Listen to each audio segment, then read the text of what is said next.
आज का video relevant है for every Indian working woman. मेरे पास कुछ सवाल हैं आप लोगों के लिए। Do you feel safe in India? क्या कभी ऐसा हुआ है कि देर रात को निकलते हुए आपके माइंड में एक फियर आया हो, या फिर जब भी आप घर से बाहर निकलते हैं, like me, you also carry a paper spray. आप कहीं रोड पे जा रहे हैं और अचानक से कोई गाड़ी आपके बहुत पास आ जाती है and you feel scared. You are not alone. एक ऐसा कंसर्न है which is affecting millions of women in our country. बहुत सारी लड़कियां इसी डर से ग्रस्त हैं। ये डर क्या है? This is a fear of safety. एक कंट्री भारत जिसके अंदर लड़कियों को पूजा जाता है, हम नवरात्रि बनाते हैं लड़कियों के सम्मान में, उसी देश में a rape is committed every 16 minutes. Yes, you heard it right. एक हमारे कंट्री में बलात्कार होता है हर 16 मिनट में।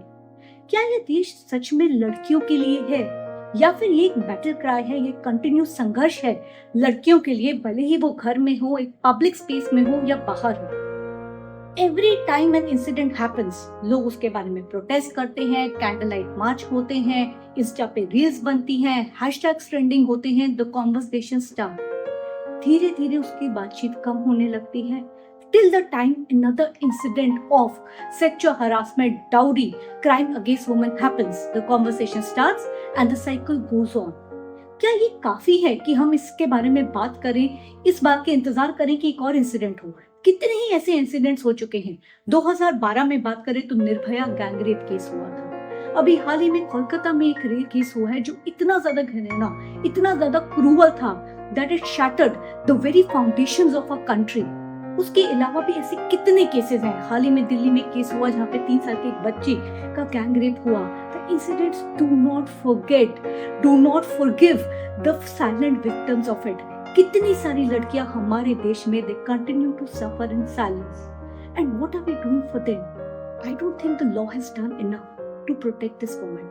हाल ही में हुए हिमानी नागवलकर केस, मार्च 2025 में ही ये केस हुआ है, जिसमें एक 22 साल की कांग्रेस की काम करने वाली युवती, उसकी एक डेड बॉडी मिली एक सूटकेस के अंदर। This crime was committed by someone whom she trusted.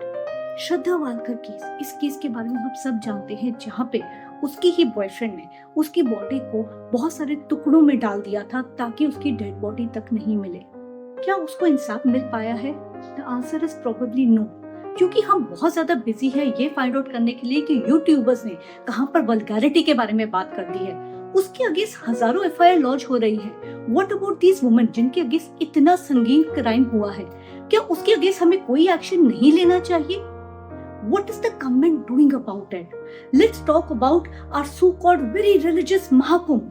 सब लोग उसके बारे में बहुत मान्यता रखते हैं, पर उसी इवेंट के अंदर कितनी ही लड़कियां जो वहां पर बात करने गई थी, उनको फिल्म किया गया और उनके प्राइवेट मोमेंट्स को बेचा जा रहा है टेलीग्राम के ऊपर, और कितने सारे लोग इसको खरीद रहे हैं। क्या ये हमारी संस्कृति का एक पार्ट है? Is it something that we should be ashamed of? How many people have been arrested for it? और मेरा पहला सवाल ये है कि जहाँ पर इतने लोग आए थे, वहाँ पर हम लड़कियों की सुरक्षा के बारे में कुछ भी नहीं सोच पाए। ये शर्मनाक बात है कि ऐसी जगह पर जहाँ पर हम भगवान का नाम लेने आए हैं, वहाँ पे भी लड़कियां सुरक्षित नहीं है। तो एक लड़की करे तो क्या करे? क्या वो घर पर रहे? लड़कियां घर में भी सुरक्षित नहीं है।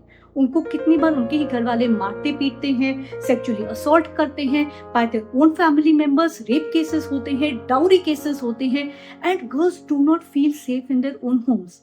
पब्लिक स्पेसेस की बात करते हैं, भले ही वो कोई गार्डन हो या वो किसी कैब में या बस में जा रहे हैं, लड़के ईव टीजिंग करते हैं, उनको टच करने की कोशिश करते हैं, गंदी तरीके से उनको घूर घूर के देखते हैं, and the list just goes on. हाल ही में एक वीडियो वायरल हुआ था जहाँ पे महाकुंभ के बाद काफी जो भीड़ जुटी थी, जिसकी वजह से दिल्ली रेलवे स्टेशन पे बहुत दिक्कतें आ गई थी। वहाँ पे एक लड़की खड़ी हुई थी और सामने उसने अपने एक बच्चे को बांधा हुआ था, और लोग उस लड़की को ग्लोरीफाई कर रहे थे कि देखो माँ का रोल कितना इंपॉर्टेंट होती है, वो दोनों चीजों को कितने अच्छे से संभाल रही है। मेरा सवाल ये है कि वो औरत जो अपने बच्चे को वहां लेकर आई है, बेस्ट ऑफ कंडीशंस में अपनी खुशी से तो नहीं लाई होगी। एक बच्चे को संभालने की जिम्मेवारी तो एक पति और पत्नी दोनों की होती है, एक परिवार की होती है। तो क्यों उस लड़की को ऐसा मजबूर किया गया कि ऐसी जगह पे जहाँ पे धक्कम धक्की है, जहाँ पे लोग ऑलरेडी परेशान है, वहाँ पे एक इतने छोटे बच्चे को लेके आए? ये कुछ सवाल है जो मेरे दिमाग में है।